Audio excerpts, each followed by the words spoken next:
Zelensky ready to meet Putin for direct talks. Ukrainian President Volodymyr Zelensky said he was ready to meet President Vladimir Putin in Turkey after the Russian leader's proposal.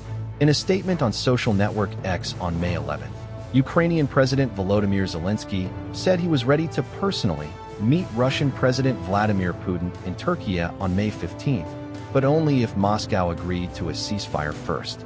It makes no sense to prolong the killing. I will wait for Putin in Turkey on Thursday. I will come myself, Zelensky said. President Zelensky still affirmed that Ukraine is waiting for a complete and lasting ceasefire, starting from May 12th, to create the necessary foundation for diplomatic activity.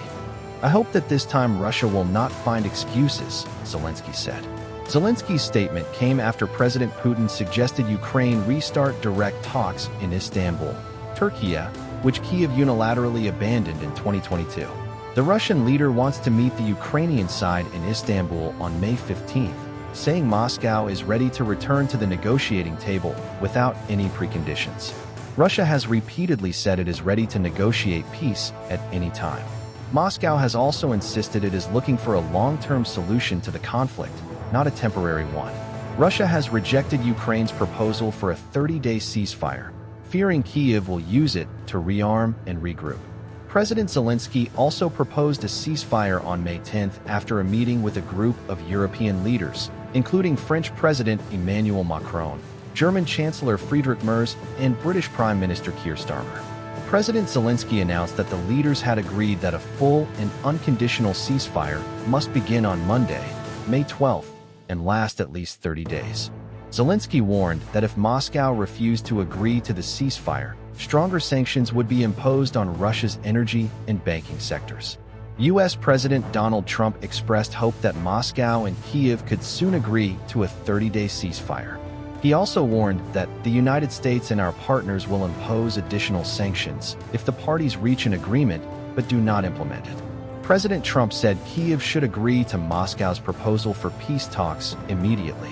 According to him, Moscow does not want just a ceasefire but negotiations that can end the bloodshed. Trump said the direct talks proposed by Putin would at least clarify the positions of the parties in the conflict and show whether a deal can be reached or not.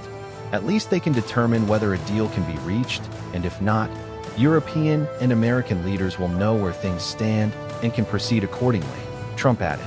Earlier, Trump also hailed a great day for Russia and Ukraine when Putin proposed talks in Istanbul. Think of the hundreds of thousands of lives that will be saved when this endless bloodshed is over. It will be a whole new and much better world, Trump said. I will continue to work with both sides to make sure that happens. Instead, the U.S. wants to focus on reconstruction and trade. Big week ahead, the White House chief said. After Russia's special military operation in Ukraine began in February 2022, the two countries held talks in Belarus in March 2022, followed by a meeting in Istanbul on March 29, 2022. During the Istanbul talks, the delegations initialed a draft agreement, which outlined Ukraine's commitment to neutrality, non-alignment, and a pledge not to deploy foreign weapons, including nuclear weapons, on its territory. However, Ukraine unilaterally suspended the talks. The head of the Ukrainian delegation, David Arakhamia, later admitted that this happened at the request of then British Prime Minister Boris Johnson.